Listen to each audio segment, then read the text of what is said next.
Now, as the ransomware virus sweeps the world with an estimated 200,000 users and 150 countries affected, what does this mean for your cybersecurity and how can you protect yourself? Whether you're running a business or simply browsing the web from home, our Gadget guy Colin is here now with some advice on making sure your devices are secure and keeping your antivirus up to date. Colin, welcome as always. Thanks, Sinead. Now, to be fair, you have for many years been saying, make sure everything's secure, make sure you do X, Y, and Z, and really most of us haven't really been paying too much attention. Now we are. That brings up a really good point, because 3 years ago we sat pretty much at this table and talked about ransomware. Yeah. Did people listen? Well, maybe they did, I don't know.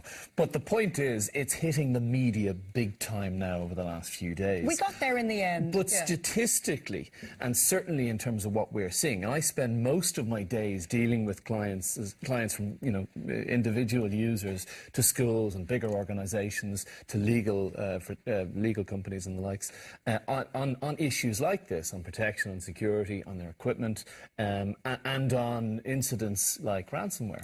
And the first time we saw it was just over 4 years ago. What is it, for starters?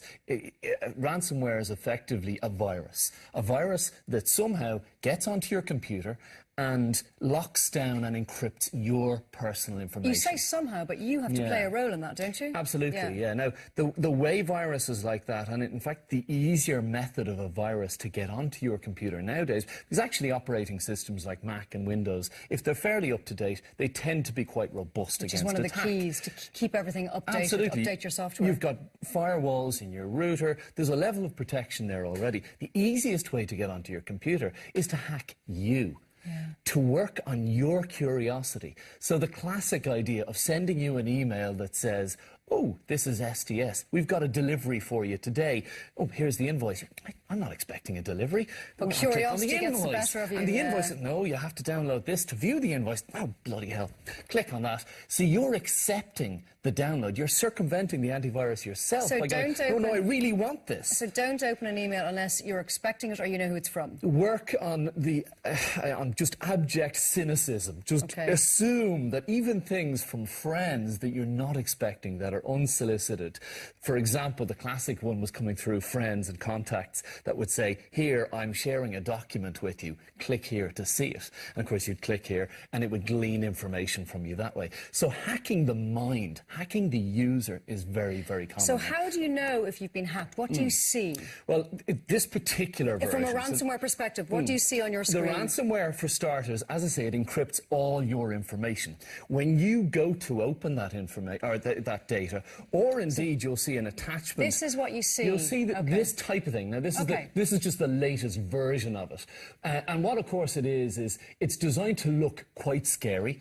It's designed to tell you what it is, and it's designed to ask you for payment and tell you how you're going to make that payment. I'm assuming you're going to advise people to never, ever engage and don't pay. Absolutely no point in engaging. In our experience... What if you're a small business and you've got some really important files there? Absolutely, but first of all, you release payment via untraceable methodologies. So in this case, Bitcoin in most of these cases. And you go off and you find your Bitcoin, you pay it, and you're hoping that these people will then give you the password chances are they a won't. day later or 2 days later. Why should they? They're completely untraceable themselves. In any case we've seen so far, the password has not been forthcoming. So even if you pay, it's not going to give you the result you want? The fee varies as well. We've had clients who were asked for €15,000. Now, what happens when they give you that password, but perhaps they have another backdoor? Maybe they have another system built into that. It's not unusual to have another virus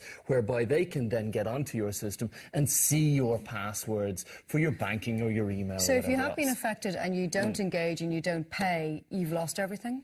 If you haven't backed up? Well, that brings us on to our important. tips and advice. How do you avoid this? How do you prevent it? And if you are involved or if you are falling victim, how do you get out of it? We've been fairly lucky so far. About 80% of cases where people have been attacked and their data has been locked down, we've managed to hack it back, if you like, and bring that information back. But that's like me going to you. You have to do that. Absolutely. Like I couldn't do that myself. Oh, no, if you had a good amount of experience and you did a lot of, trolling around online and figuring out what applications to use, maybe you could. But in the same way as you could fix your car yourself, it's all down to your own ability, how much time you're prepared to spend on it, and how much you're willing to gamble in terms of risking that. Were you inundated yesterday, Colin? Completely. I was on the phone morning till evening. So are people saying I've been affected, or are they saying how do I protect myself? In fairness, most people calling were the people who, ironically, had the least to worry about. Okay. You tend to find the people who are very well protected are automatically a little bit paranoid. So and a little bit of paranoia is a good thing. It is a good thing. It's a very good thing. So how do we protect ourselves? Let's separate people at home and small businesses. So they're very similar, by the way, because when you think liken it to locking down your house. Your house might have a couple of locks on the front door. Maybe you have a basic alarm system. Maybe your shop, business, financial institution will have much better locks. Let's say for the average viewer at home right now watching, going, how do I keep myself safe? What do you do? Antivirus. Now, I would say don't go for necessarily the shiny box on the shelf. Ask an expert's advice on what antivirus they should use for their system. Move around online, do a little bit of research yourself, know what you need, what you have, and that it's up to date. Antivirus is not just something they sell and go here. Well, I actually use a thing called Panda Endpoint, which protects you within the cloud as well. It doesn't slow your machine down. Unfortunately, the businesses and the corporates tend to get the best solutions because they're the biggest, wealthiest customers. That's the one I use. You mentioned something which was interesting to me earlier because I still use it. Old email systems like MacMail, like a whole host of things. That's how they get into you. Of the 60 or so cases we've seen in the last 3 months, actually seen taken in and tried to rescue and resuscitate, about 95% of those, the virus, the ransomware, got onto the computer through old email packages. You can view your email in two ways. You can go on your Gmail or Outlook.com, your cloud-based email. So you look at it through the browser, you're browsing your email, you can see it in your phone, you can see it in your browser, or you can use a POP3 client, an email client, like Outlook or MacMail on Mac. These programs download all your email, then they scan your email for threats. And that's the problem, because all the email is being downloaded, and then it's expecting your computer to scan everything. So you should just get rid of those systems? You don't stop using them? My suggestion would be stop using that. Now, some people will say, well, I really like that interface or that interface, and I'm used to that. I'm a Gmail user, and I'm a big fan of Google's products, particularly given that most of it's free. Using Gmail, you can actually take your old email address and have it pass into your Gmail. You view it through your browser. So if you have MacMail or one of the old systems, you can send it via Gmail and you can access it that way. And you can then view it through your browser. Okay, so get rid of old email. Old email packages. Get like your MacMail, antivirus. Outlook Express, that type of thing. So Outlook Express, all the old emails. Antivirus. What else do you do? Be elusive, evasive and cynical when it comes to opening things. Do not be curious. Definitely don't be curious. So when if you get anything unsolicited, even from a friend, I would argue ignore it, archive, delete it. And anything else, Colin, to stay safe? Well, back to my point about email itself. If you're using Google servers or Outlook servers and you're viewing online, you're a hell of a lot safer because they are up to date in terms of the security. Finally, though, there's experts all over the country.